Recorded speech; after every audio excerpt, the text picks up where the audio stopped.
What is socially just pay?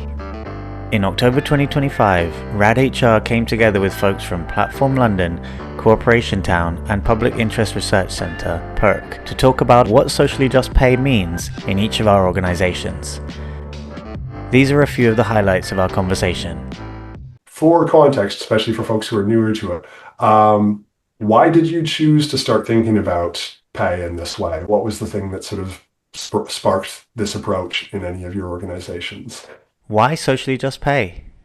I think the original why at Platform, if you look at our original policy, was very much embedded in the kind of demographics of the environmental movement at the time, which was, a lot of people had become involved in Platform and lots of other organizations as activists, and then moved into kind of paid work. So you can almost see that the policy was sort of developed around this recognition of people's different backgrounds and levels of wealth, individual wealth, and the disparities that were emerging. For people, it was like where some people came with some money that they had from families and other people didn't, and then another aspect, which was people starting to have children or dependents or caring responsibilities as they got older, and all these things were affecting whether it was possible to have a truly flat pay structure, and whether that brought equality, or whether it kind of brushed over some of the inequalities. So I think you can see that in the original policy. Whereas the new version we're doing, the whys are so different. And I think it shows like a real change in like demographics and a real change in politics, because, the discussions we've had, or reviewing it now, that are emerging just show that a higher number of like working class people, a higher number of BIPOC people, a higher number of disabled people are working at Platform now, and and I think the whys are so much more embedded in a kind of recognition that, like, in environmental and socially just organizations, like, you can't have the knowledge and the experience of people from working class backgrounds and BIPOC communities, and you can only get that like knowledge that we need by making sure the workplaces are accessible and for people from those backgrounds and from those communities and from those families, and without looking at how those inequalities manifested in pay, you can't retain people. And so I think, the whys are very much based in that. And also like the recognition that although pay can't solve everything, it's quite a tangible thing, like it's like a real tangible inequality. So you can use it as a very material thing. We already had flat pay. And then we went from being a kind of small hierarchy to a self-managed, a flat team. And I think in the process of that, we were definitely, and some excellent colleagues were thinking a lot about equity, and we knew about the Platform policy. So I think PIRC went flat in 2015, and and we'd heard about the Platform policy and had looked at it. We started from 3 people basically setting up the organization, and we 2 of us came from an activist background, and we worked for various sort of right-on organizations that were really far from being properly right-on, and had all sorts of experiences where, when kind of activists kind of came into money or whatever, and didn't run organizations in ways that were actually just and accessible and fair and democratic. So we were really keen to do it right, and we made sure that all our policies, we got really excited about writing policies, because we were never able to do that in the organizations that we came from, and we made sure that we wrote our sick leave policy, and then parental leave policy, and all of those to the highest standard that we looked for the best ones, and we kind of made them, adapted them for an organization.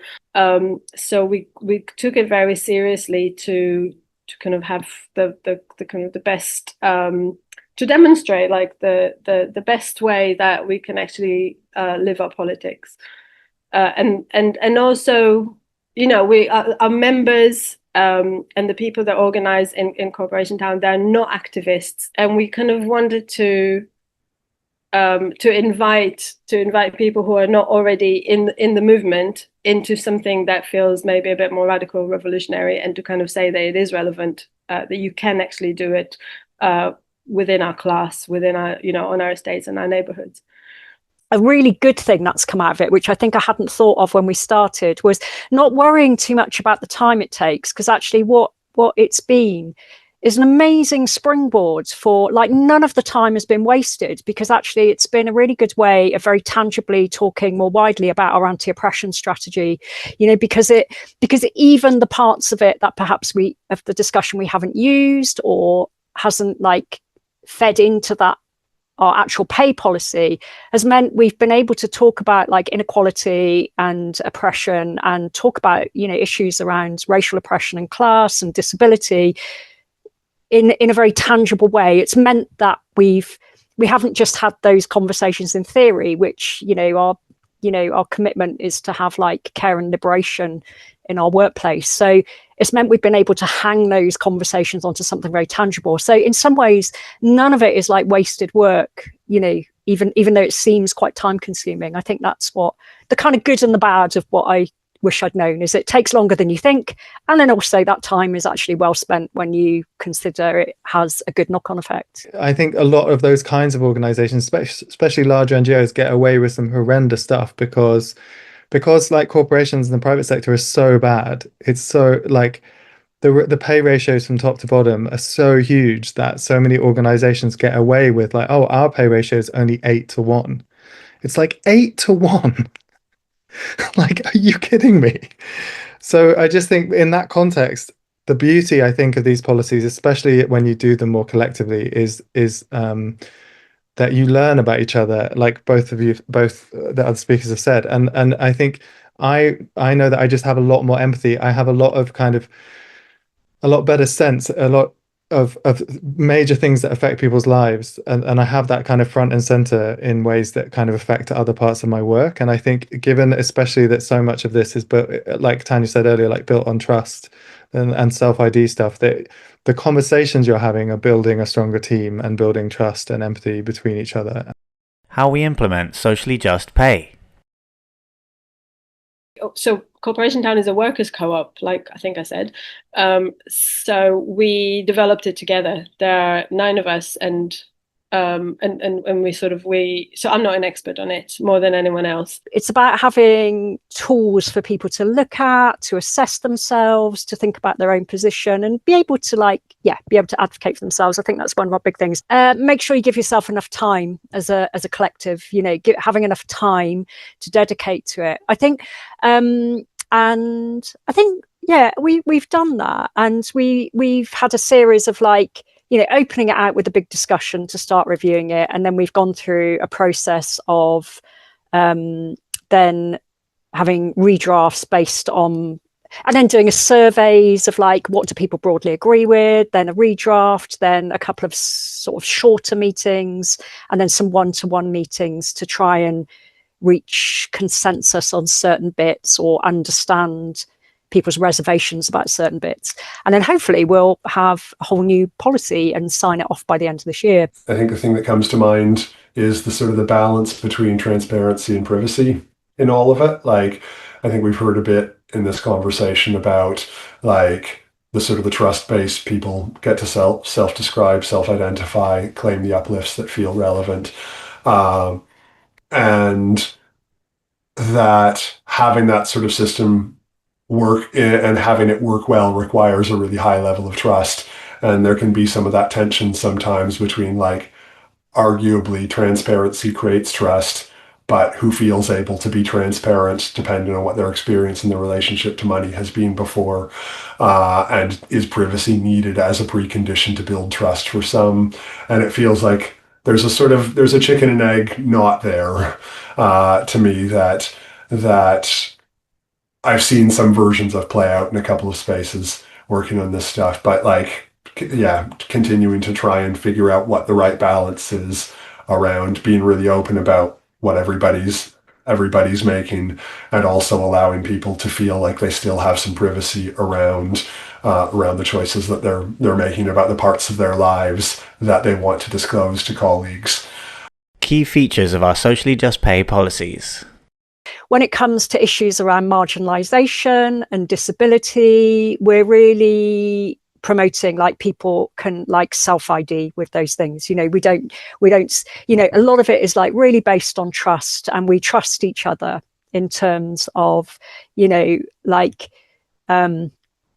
people being able to recognize, like unpick their own marginalisation and ask for uplifts. Having worked more recently on the RadHR policy, I think there's a couple of things. I think even though it ended up being fairly quick to put in and to kind of cover, I think the section on no recourse to public funds or state support, it feels like, given that often we're trying to cover like big aspects of people's lives, just knowing how much the kind of costs pile up for people in that situation. I think probably the other area where we actually did the most work was the RadHR policy applies to like all workers, and I know there are legal definitions of this kind of stuff, but it applies to employees and kind of freelancers.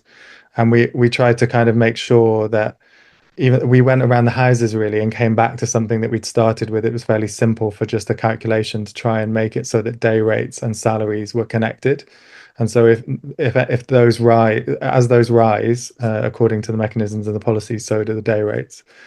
And we also have an uplift for acknowledging that somebody coming in and doing like 3 days of work for RadHR versus having working on a freelance project over a year or more or something that was like 3 days a week, that's different. And so the shorter periods of time have their own uplift to increase the day rate. Challenges of socially just pay. The thing that kind of was maybe not the hardest, but maybe the most challenging or the most interesting was kind of our own, as individuals and as an organization, kind of our own internalized, learned kind of not reliance, but familiarity with that ideas of like value and pay, how they're linked, and this I was thinking before we had a little chat before we started this, and I suddenly can remember my parents saying, but why are you not paid more? You started this organization. And I'm like, no, because that's crazy. I shouldn't be. I'm not, more valuable than somebody else. And that is so difficult for people to unlearn. And then adding to that, the kind of, the adjustments that come out of this policy, which means that, the newest at the moment, the newest member of staff who is doing the least time and has like a very, is responsible for something very, very specific and isn't actually involved in sort of co-op development, which is what we do. They have the highest salary. And that is something that, in the conversation that kind of nobody prepares you maybe for that in an organization, because we're so used to ideas about seniority and length of service and all whatever and all this kind of stuff and class and whatever. You kind of acknowledge at the outset, I think you have to stay kind of sane, is that most of these policies, they say like socially just policy structure or like equitable wage system or whatever, and you just need to add the word like more at the start. They're all just trying to be a bit more that than other alternatives, because you can't reach like perfection. The complexity that we all experience in the world that as it relates to this is huge. But there is a kind of cycle when developing these policies that I've experienced, where you start to think of extra things and you put those in, and then you realize there are loads of other things that are the same. And then you do end up coming back to often something a bit simpler, that where you are trying to just address the kind of major things that affect people. And there probably is a likelihood that it's more likely to be the people in the group to a degree. And I don't think that's always bad. I think you should be thinking more broadly, especially as it impacts on people potentially joining the organization. But I think it's something about that. It's like, yeah, you can come back to some things, and I think that was something we did in the RadHR policy that I think is really helpful for all groups to do, is to kind of at some point in the process kind of start to say these, that we will have a list of things that we will need to revisit. And I know like housing was on ours, especially as we'd seen the corporation town policy, I think, that it's difficult to do everything, and it's okay to revisit some things in future. Thinking more widely about disability in the context of, where does it intersect with parenting, with class, with like housing, with, what does it mean? How does it impact all those other areas? And we're not 100% sure where to get, where to find those answers. So we're kind of developing it internally. Money is trauma for so many people, like this, and this sort of builds on points like I think all of you are making in different ways, but like it's so hard to have a conversation about the money that we all need to survive in this world without it tapping into a whole range of stuff, whether it's like shame or survivor's guilt, or whether it's like this scarcity and like the specific things that we lacked in our lives growing up. Like all of this stuff will be in the mix, and it can get heated. Like I think one thing I've sometimes suggested to groups, and like I've played this role a bit with groups since in RadHR, but like outside facilitation can be a really helpful thing, just because like having somebody who's there, whose job it is to hold the range of feelings that come up for folks, and how to sort of recognize those and make sure those feel heard, but not necessarily let them run the conversation, because like the conversations that can come out of trauma are not always the best of ourselves. And I say that having been on all various sides of that equation at different points. But like, yeah, that money is so many things to each of us in different ways. And like, we're each coming in with this whole set of explicit or implicit assumptions about it based on our experiences before that can just really shape, like can turn up the volume really drastically on some parts of the conversations. But the bit that's interesting there is, I think for us, is realizing that actually a lot of us, like from working class backgrounds like me and like other people in our organization, we also realize that when you're in those positions, you're also the people who are least likely to advocate for yourself. So we're really, at the moment, we're really grappling with that and kind of trying to develop like what tools would we have as kind of backup for this?